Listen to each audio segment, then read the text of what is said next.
we have Professor John Acquaviva here tonight, who's Professor of Sports Sciences at Wingate University, North Carolina. Very old friend of mine, or rather a friend of a long time, at least 20 years. When I was pastor in Salem in the Roanoke Valley, I first met Professor Acquaviva. He was a professor at Roanoke College then, exercise physiology, and he came into the church and introduced himself to me. He said, told me what he did. He said, Father, if you ever want to get in shape, you know, you can come. So, you know, that really won me over, you know. So, adults get that, I see. So, Professor Acquaviva is going to speak to us tonight about character and morality in sports. There's refreshments over here if you want to get some awesome ham biscuits. And did you say coffee and tea is coming? There's coffee here, tea, things to make tea here, and hot cups. Or there's some apple cider that's getting warm, so you're welcome to come and grab some as well. So there's that. And so please welcome Professor Acquaviva.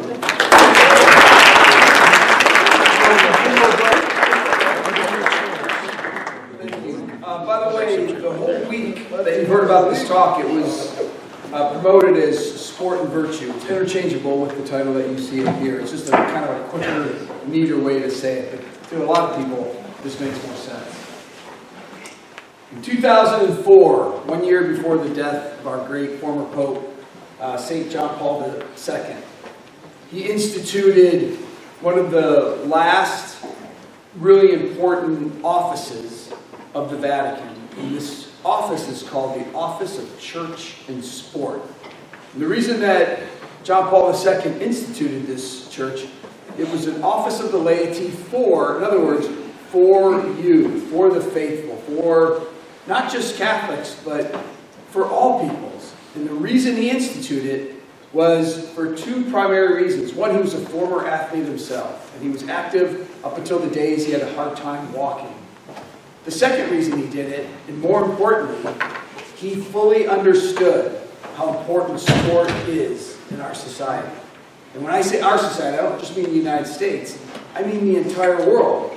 You guys may not be worldly people and have come from other countries or visited other countries, but you know enough about, like in Italy, in France, and Germany, soccer is huge, right? In Australia and Fiji, New Zealand, rugby is really big.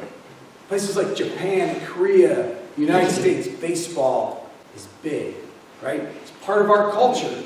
And ultimately, what he was trying to tell us is, doesn't matter what it is, sport included, our faith needs to be a part of that. And that's what I'm going to talk to you guys about today.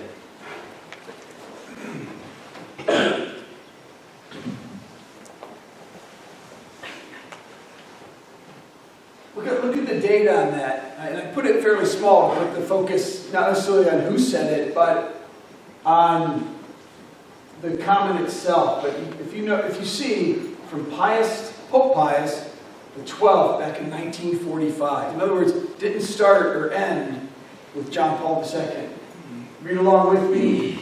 In your hearts, athletic activity can help every man and woman to recall that moment when God the Creator gave origin to the human person, the masterpiece of his creative work. When we look at a mountain, when we look at even an automobile or the workings of a computer, appreciate our phone, we often go, "Wow, this is an amazing piece of machinery. This is an amazing invention." Leave no doubt about it, the most amazing creation, by far, is the human person, is the human body. And we appreciate this in many ways. One of the ways that we appreciate this is through physical activity, and in particular, what I'm going to talk to you guys tonight, sport. Now, it doesn't matter what age you are, it doesn't matter what aspect of sport you are engaged in sport. Whether you're an athlete, which I know a lot of the younger people are, whether you are a fan of the sport, whether you are a parent of an athlete, a grandparent of an athlete, an administrator, a referee, this talk is for you. In other words, if you're breathing oxygen right now, this talk's for you.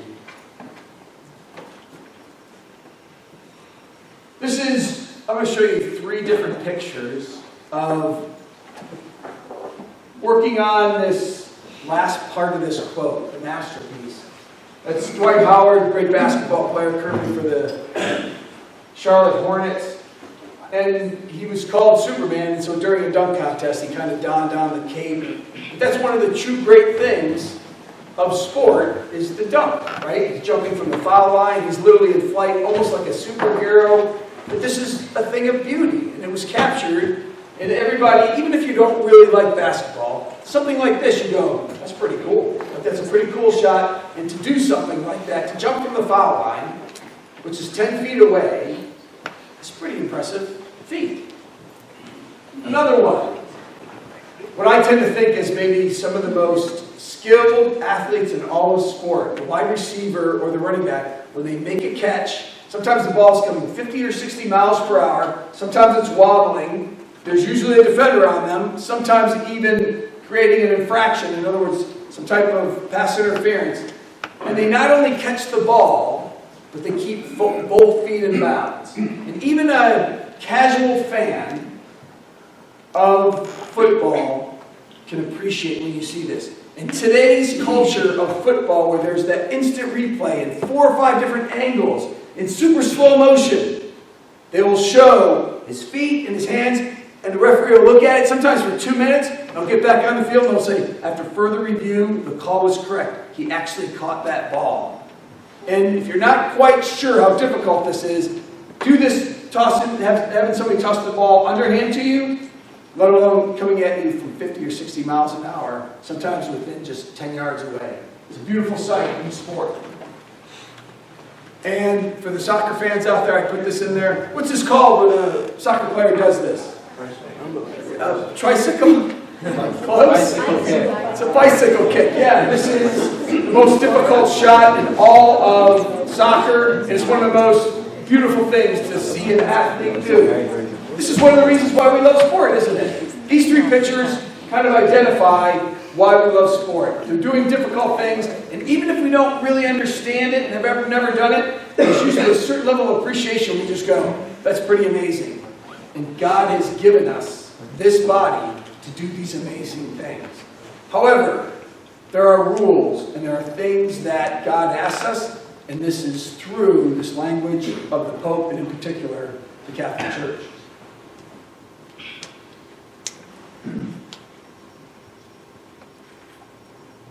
In an address to a soccer team, John Paul II said, the competitive spirit of the sportsman is noble in itself.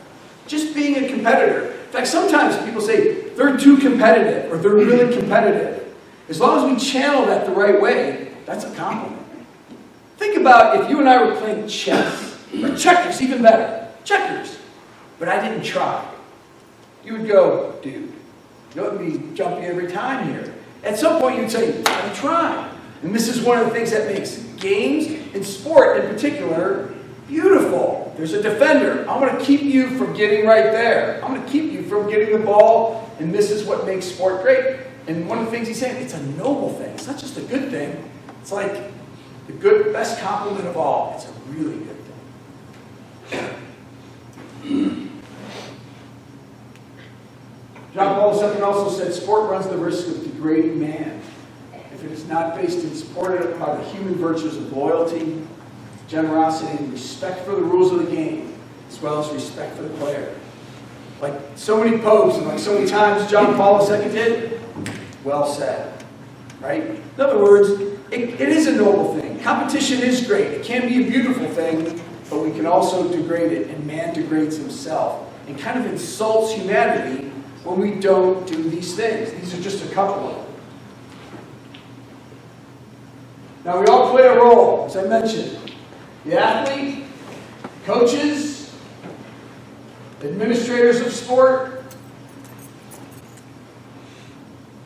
parents and fans, right? This encompasses virtually everybody that's in this room. So this message is not just to the person on the field. It's people who are involved in any way in sport.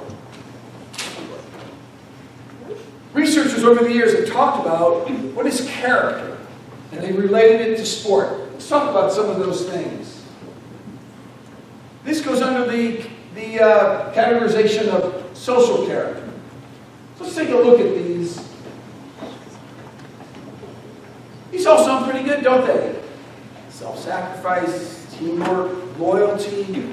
Boy, that one probably stands out. Fairness, too. You go, yeah, of course. There can be problems, actually, with all of these.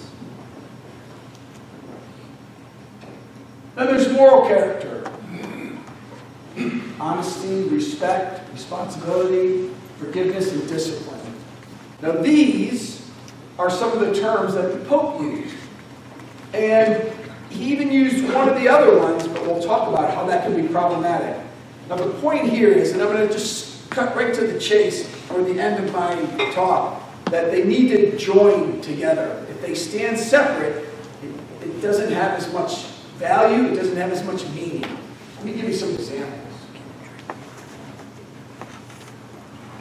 So these are them side by side.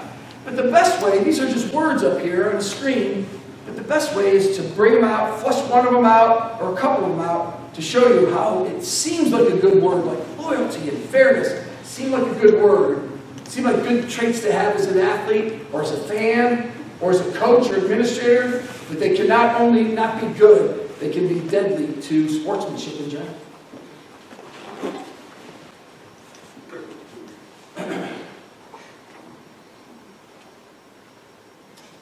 This is a football game that was played 2 years ago this fall.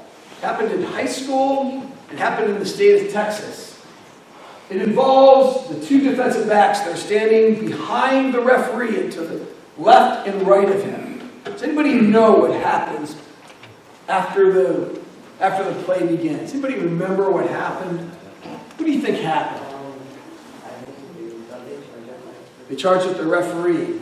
Does the referee see what's coming? Did you ever see the video? He has no idea what's coming. Now remember, these are 16, 17-year-old high school kids. They're both juniors. And what happened was, this referee, a couple plays before, made a call that went against the team that's currently on defense here in the white uniforms.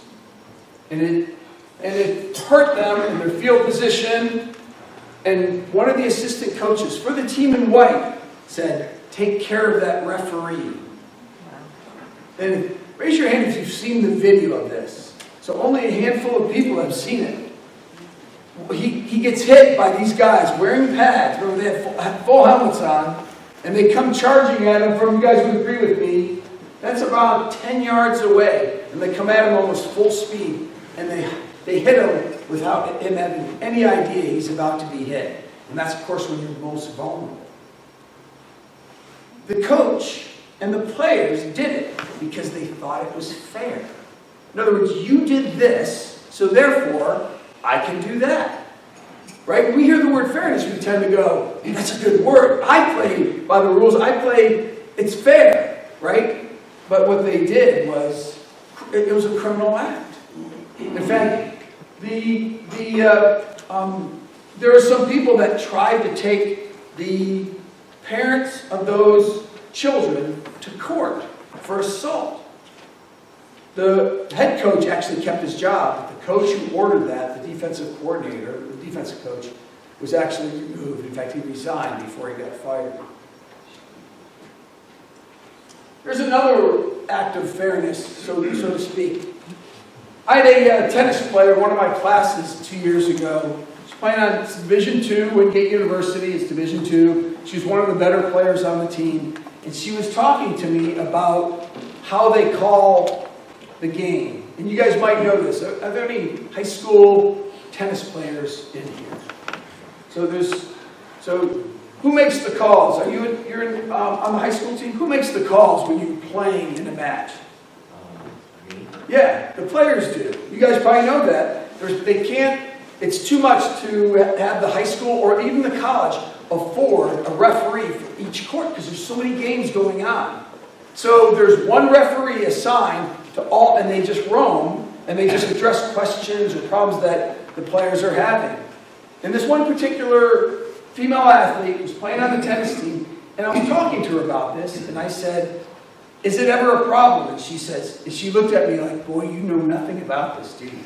And I said, I know a lot about tennis. I've played a lot of tennis myself, but I don't really know about how it goes in college. She said, and that's when she explained this whole thing about the roving ref. And she says it's highly problematic. And I said, give me an example. And she said, well, just last week I was playing this girl, and I noticed that anything that was close, that was in, she automatically called out. So she was being unfair. I said, what'd you do in return? And she said, I did the exact same thing. Anything that was close, that she hit in, in other words, the person would hit it in, the gal she was playing would hit the ball in within the lines. But if it was usually within, it was 6 inches or less, in other words, it was somewhat debatable, she would call it out as well. And I said, do you always do that? And she goes, no, only when the other player does the same thing. So that was fair. So in other words, she was lying, literally, she was cheating the rules, but she thought it was fair because the other person was doing the same thing.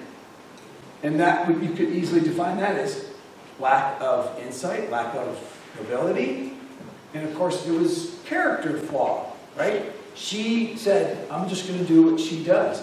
And to a certain extent, that's understandable. I bet everybody's in here going, it makes sense to me. This is the definition of fairness.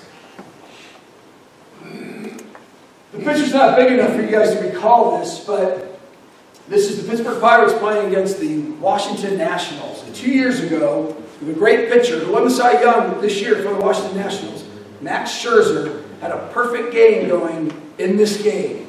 This was about the 100th pitch of the game. Just to recall or remind you folks what a perfect game is, it's when the pitcher doesn't give up a hit or a walk, and the defense doesn't give up an error. So he faces 3 people each inning. He faces 27 batters. It's a perfect game. There's only been 23 of them in the history of Major League Baseball. To show how special it is. There's over 300-something no-hitters. But of course, there can be an error or a walk. Right? Sometimes the guy gets on base, you strike the guy out, but it gets by the catcher, he can run to first base. That's still, the no-hitter's still intact, but perfect game is when you face 3 batters, nobody gets on, nobody walks, there's no hits. It was the bottom of the 8th inning, there was 2 outs. Max Scherzer was 1 pitch away from a perfect game. And he threw the ball inside, Tabata, the batter, didn't move, and he got hit on the elbow, and he walked. It ruined the perfect game. Max Scherzer got the next batter out. He was credited with a no-hitter. I happened to be with my brother-in-law when this happened. He's a big Washington Nationals fan. And the first thing he said was, in tomorrow's game, I hope the pitcher throws at his head.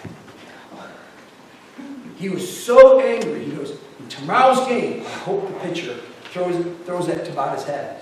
And here's the problem with that, for more than one reason. Tabata didn't do anything wrong. He let himself be hit. In fact, if it was the opposite, I'm sure my brother-in-law would have said, good, you got on base and you ruined that guy's perfect game. But people thought, he thought that was fair. And I'm sure my brother-in-law's not the only person to think that. Yeah, you took away my perfect game, therefore you deserve to be hit in the next game. Where I'm going with this is that everybody knows some of the basics of sport that you shouldn't do, like fighting during a game, right? You don't have to be told that, right? Interestingly, a lot of people would say that's wrong for those defensive backs to do that, but they thought it was fair, and that's why this discussion is vital to us understanding this whole thing about virtue in sport. I'm going to take you through a couple other ones. The goalie is consoling his team. Anybody take a guess what happened? Anybody take a guess what happened here? The goalie is consoling his teammate. He scored his own goal. He tried to hit it back to him. The goalie could not get it. But notice, he is literally forgiving him. And there's a lot of players at all levels, even at the pro level, that probably wouldn't do that. In fact, they're probably less likely at the pro level because there's so much money involved in this game. And it could be in a tournament. I don't remember the exact situation, but that's an act of forgiveness for sure. This is one of the, notice it was one of the moral character terms that I talked about earlier. Anybody have an idea what this picture is about? I think this is one of the most beautiful things in the history of sport. Anybody have any idea? This is Armando Galarraga, and he's meeting instead of the manager at home plate to give the umpire the starting lineup for the Detroit Tigers. And notice what the umpire is doing. What does it look like he's doing? What does it look like, you guys? He's crying. He's crying. Let's go back to the perfect game. See if you guys are paying attention. How many perfect games in the history of Major League Baseball? 23. 23. Armando Galarraga was pitching a perfect game.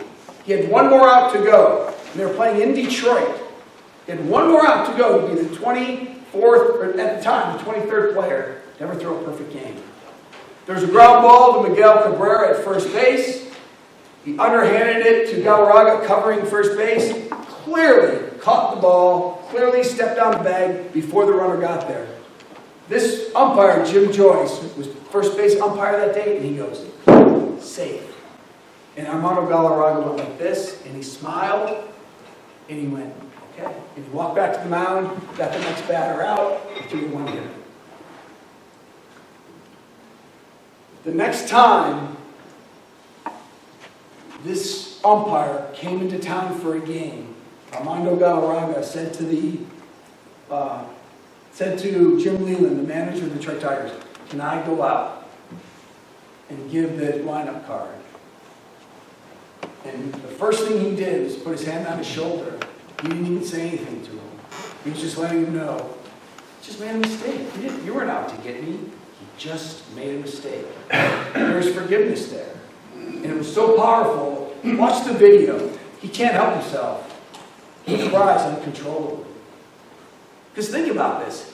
Armando Galarraga could be famous. 23 people in the history of the game. Guess how many games are played just every week? Hundreds. Thousands are played every year. Millions are played over the last decade. He could have been the 23rd player to ever do it. And this guy kept him from doing it. But he said, we're good. I forgive you.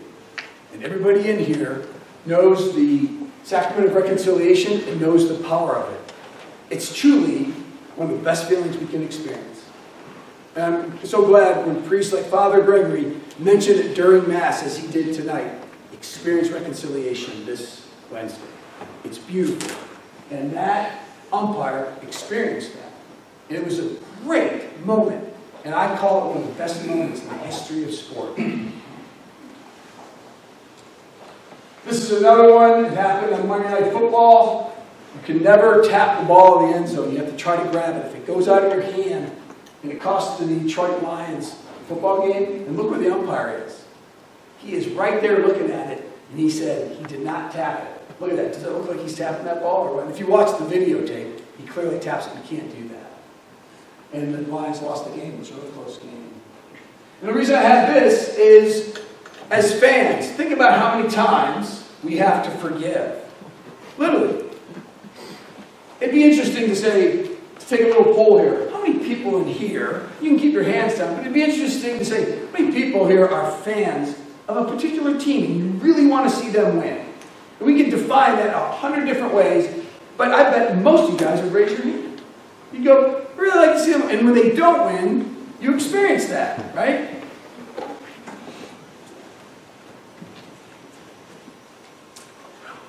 Michigan Wolverines are playing the Michigan State Spartans. Anybody know what happens in this game? Why are you laughing, Patrick?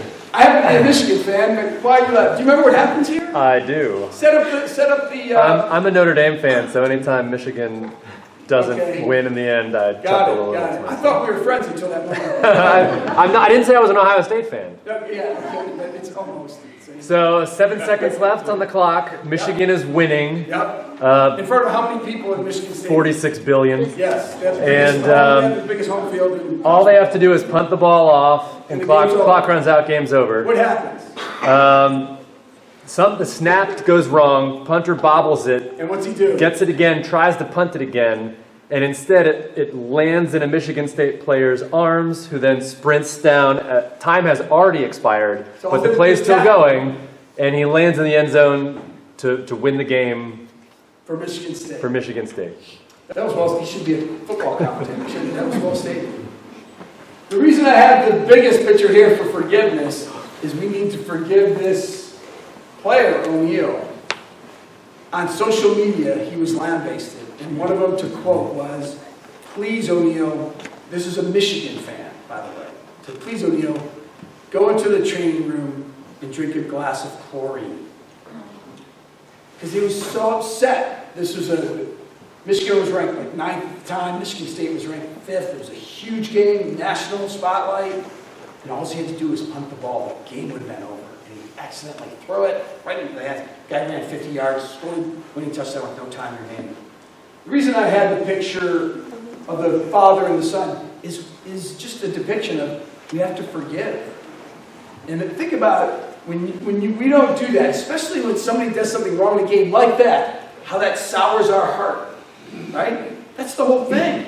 It's the whole thing about why the church and why the sacrament in particular of reconciliation is so important and is so powerful.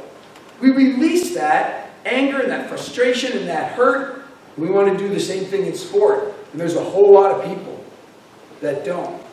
This is one of the most interesting things, and you'll see the analogy I'm making. They did a study in the city of Pittsburgh, a big football town.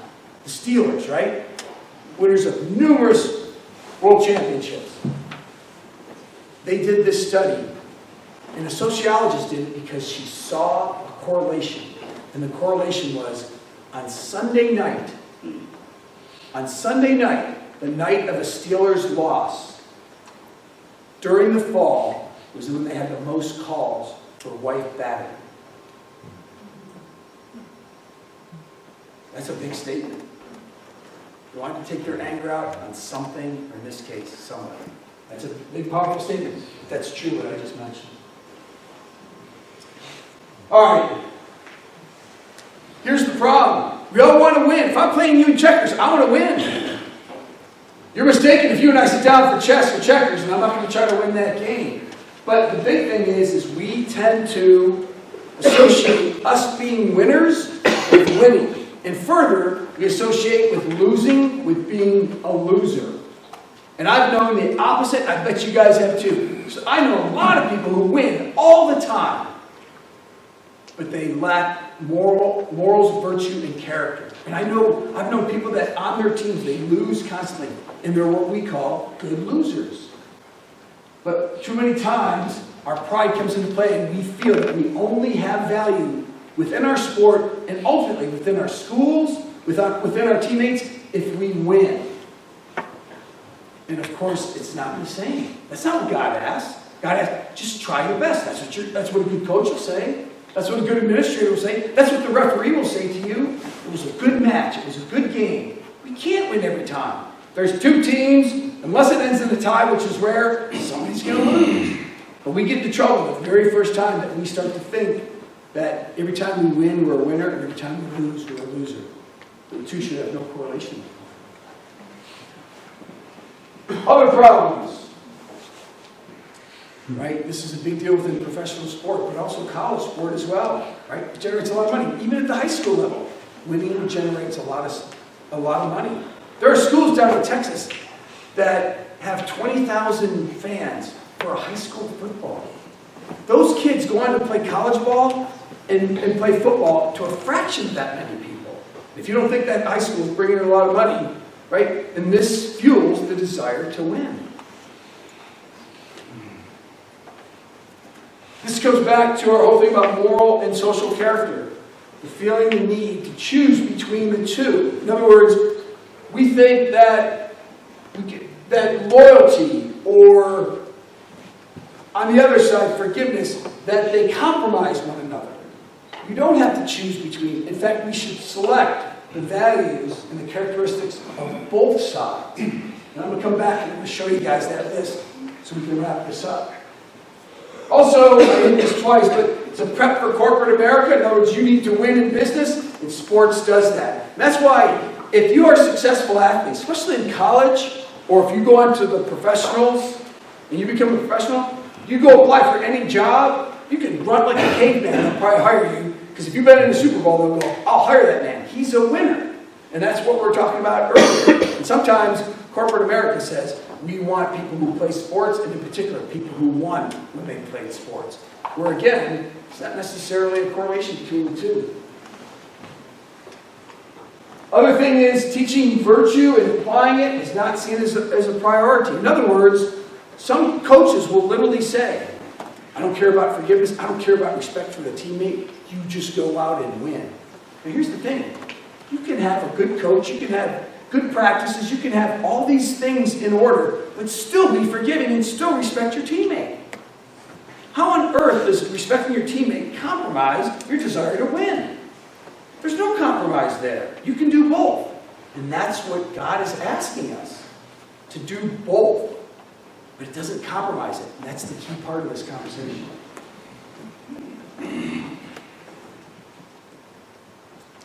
So the solution. So we're getting ready to land the plane here.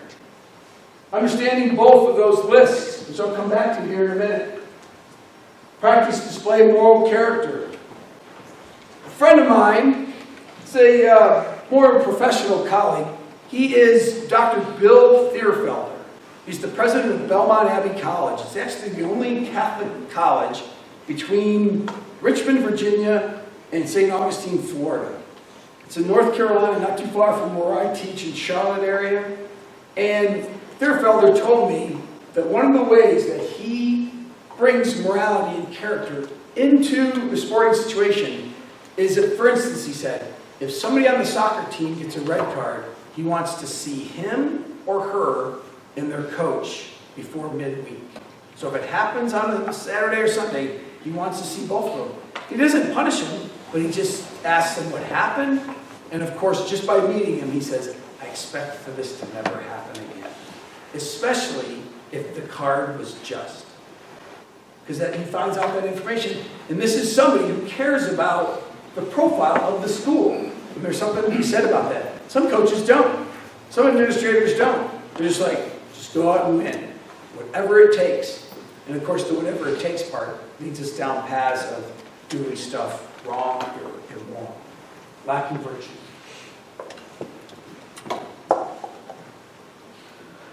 Okay. So this is back to our conversation. The key part of it. Loyalty sounds great. Those guys were loyal on the football field when they hit that referee. They were loyal to a bad cause. That was loyalty, though. Self-sacrifice. I will do everything I can to get ready for this upcoming season. I will sacrifice my body by taking anabolic steroids. That's self-sacrifice. It's illegal and they're greatly harmful to the human body, but you could say, I sacrificed myself for the good of the team. And you can go down all of those, as I did most of them, and say they can have two meanings. We tend to see those words on the left and go, that's good stuff. I'll bet any money those two guys that hit that referee one after the other thought that was good teamwork. I'll bet they did. This is the gist of it. What you see on the right is good, and is good in virtually all cases. But what we see on the left needs to be tempered by what we see on the right. In other words, if we think we're going to self-sacrifice by taking anabolic steroids to better ourselves, is that taking responsibility for the body that God gave you? Is that respecting yourself? Is that respecting your teammate? And those questions have to be answered. And when people say answer no to that rather than yes, that's when further conversations have to be had. Because sometimes people just go, as long as you win, baby, just win. But that's not what this is about. In other words, does your faith mean something to you or not? Are you going to be Christian today? Are you going to be Catholic today or not? It's not just going to church. That was the whole reason why John Paul II started the Office of Church and Sport. He said, we have the faith, we have this culture of sport, let's melt them together. And this is the language that he used to help this process and help the faithful mingle the two. In other words, we have responsibility. Let's finish this up. This is important for coaches, especially, and parents and administrators. Maybe just address all forms of bad behavior, like this president of the small Catholic school does in North Carolina.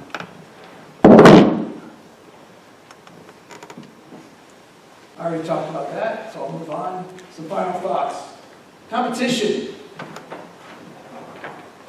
It's fun, it's a natural thing. They've been doing it since the beginning of time, virtually, right? We know that. But it should be seen as a privilege. The Catechism, the great teacher of our faith, talks about rights and responsibility. We have the right to play sports, right? In your school, you have the option to do that. You have the right to do that. But one of the things the church does, and all Christian denominations would follow this and say, but there's responsibility that has to be had as a result. And this is what the church is asking us, is to be responsible for your actions, for your words, and the coaches need to do the same thing, administrators need to do the same thing, and referees need to do the same thing. There's a lot of responsibility coming with that right. One of my favorite things about sport, and I mean this, baseball players are probably more common that they do this than anybody. After they get a base hit, or especially a home run, just before they hit home plate, what do often, guys? Look up, and they do the sign of the cross. Especially a lot of the Hispanic players will do that. I don't know what they're thinking. I just know what their outward action is. And to me it says, thank you, God, for giving me the talent to succeed and to be good in this sport. It must be at least part of what they're thinking and part of why they're thankful. There's no question. It is good. But it's not good under all circumstances, sport. But it is certainly good. This is a quote that a friend of mine we were talking about. Although it seems like a runaway train, the whole thing about anabolic steroids in baseball, so many people seem to be getting caught, so many athletes have taken it. And he said to me one time in the conversation, he goes, even though there may be more people taking it than ever, let's not give up on this. And I put this up there because no matter what the situation is, we should never give up in trying to be virtuous. We should always take it to God. We should always reflect on how we act, what we say, and what we think. And again, it comes back to confession. These are good things to take into the confessional, to take to God. I encourage you guys to visit if you just put in the Office of Church and Sport, Vatican, their website will pop up. It's really simple read, and it just says, here's why the Pope created it.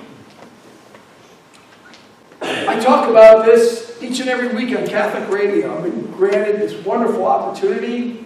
I do it from a studio at the school that I teach, and it's on the radio in like New York City, Chicago, Miami, and 10 other cities.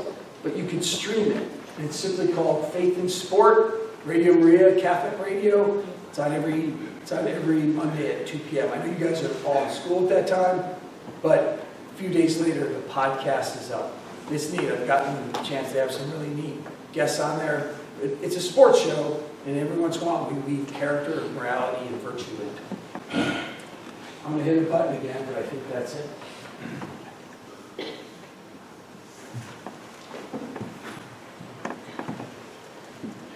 Valid school and the virtue for life.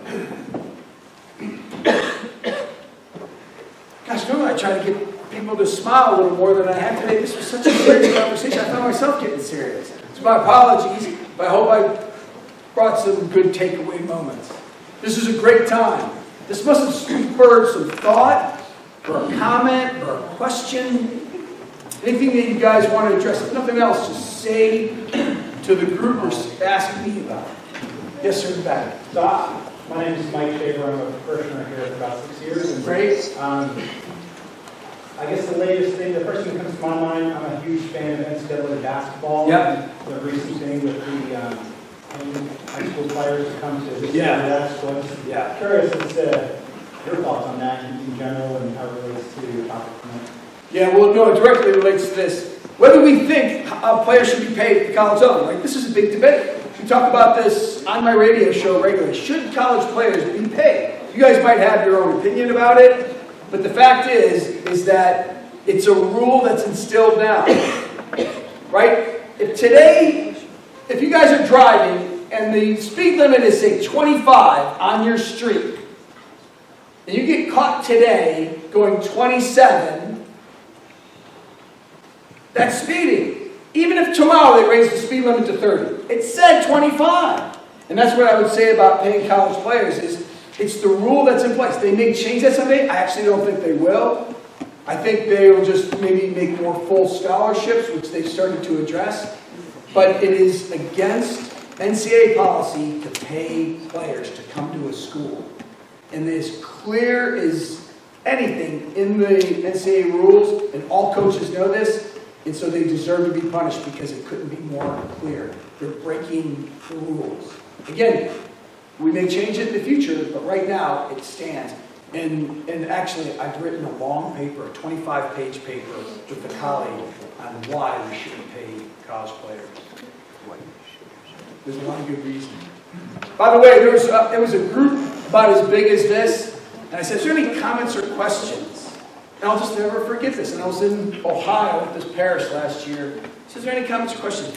And this one older lady, she couldn't have been sitting further away from me than from anybody else. And I said, yes, ma'am. And very quietly, she goes, every high school athlete in America needs to hear this. And I thought that was great. This is just something I put together, but something that really our Pope and other people have developed. I just kind of condensed it and brought it to you. Any other? Patrick? So one of the things I love about sports, and like you highlighted a little bit, is all the opportunities for amazing sportsmanship situations to take place. One in particular I think of is a softball player hit a home run and was running the bases and blew out a leg. And no one on her team is allowed to touch her, and so the opposing team, who was losing because of her, picked her up and carried her around the bases so that she could hit home plate and beat their team. You know, it's stuff like that that I think, ESPN has the reasons we love sports today, and they come out. Do you have any stories like that that you in particular, memories for you of why sports is great in people showing their character? Yeah, I already shared. My favorite story is the Armando Galarraga one, where he had a chance to throw that perfect game, and he insisted to his manager, because it's rare, the managers come out and give the lineup cards, and he insisted on going out there, and he didn't say anything to him, he just put his hand on his shoulder, and he started crying like it was his wedding day. It was really an impressive moment. There's other things I can think of, but Mike probably has a better question over here, so let's go to that. Mike, comment or question? Thank you, Doctor. Could you go back 4 pages? Okay.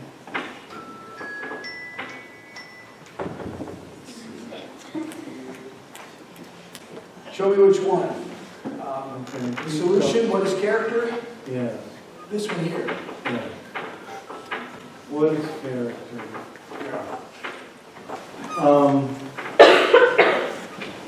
Such a character, I agree with.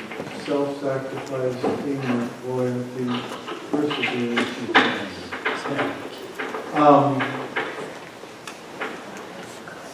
I was raised in a difficult situation,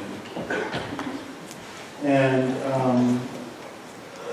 I used all of those social characters to my advantage. Sure. And that's a sin. The moral character, forget about that. What do you mean by that? Forget about it. I mean that... You mean when you were younger? Yes, when I was younger. Like respect for a teammate. My goal was to get out of a situation and achieve what I wanted to achieve. Both for yourself and for your team. In other words, win. You do well. Selfishness. Got it. I was a world champion, but when that happened, Sean, I must say to you that when everyone came down on the field and were mingling along with, family members. And Is this in whatnot. celebration of a big win? Yes. Okay. I had reached the top of the mountain, and I was the loneliest man on earth. I didn't tell him to say this much. No, no, you didn't. Flush that out a little bit. What it ended up being was that my ladder of achievement was set up upon a wall, and I climbed that ladder with great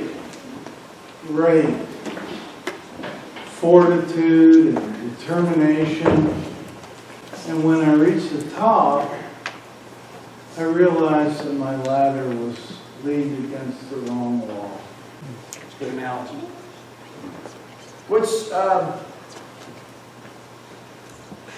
What would be a practical piece of advice for these young folks here as athletes? Young people? Yep.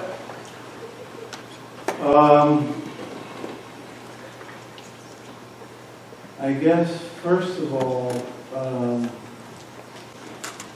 work hard, study hard, because without studies, you go nowhere. And reach really down deeply to the gift of grace that God has given us. Because I forgot that grace. Yeah. And I was just constantly in that rat wheel of performance. Sure. For What if you would have heard this as a 20-year-old man, 25-year-old? What would you have said if you would have heard this same language? I was probably too immature. To grasp it and accept it? Yes, I might have given it to you that. because all through my own life, I had my own plan. And it was very, very faulty. And I didn't realize how broken it was until I attained what I thought I wanted to attain. That was it. Once you got to the pinnacle of your sport, you realized there was more to it, but you had to achieve that pinnacle for that to be a realization. Absolutely. I mean, I missed out on the kindness of teammates. I missed out on the kindness of coaches. I missed out on a lot of things because of my selfishness. And all I wanted was what I wanted, and I wanted it now. Sounds like a familiar story. Thank you for sharing that, but I know that was difficult, but that was worthwhile. Thanks.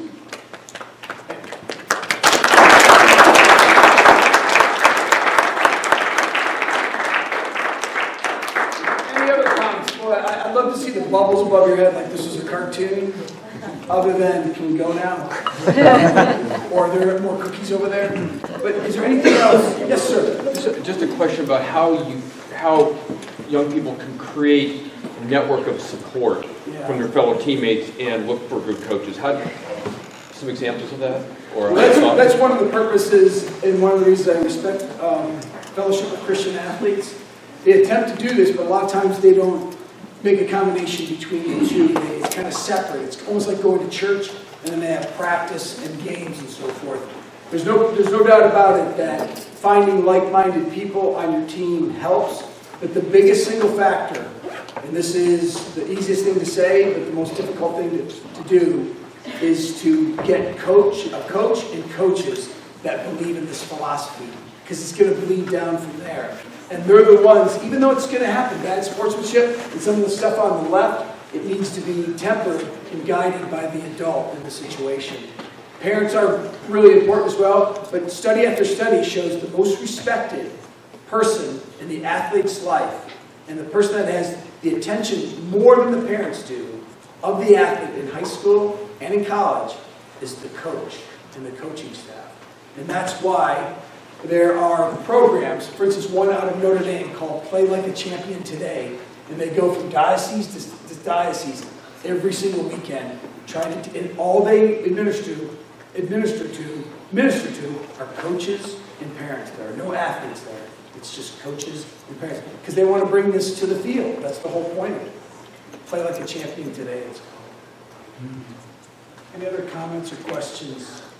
Well, I love this stuff. You guys have a lot to say. All right, thank you very much. Give yourselves a big round of applause.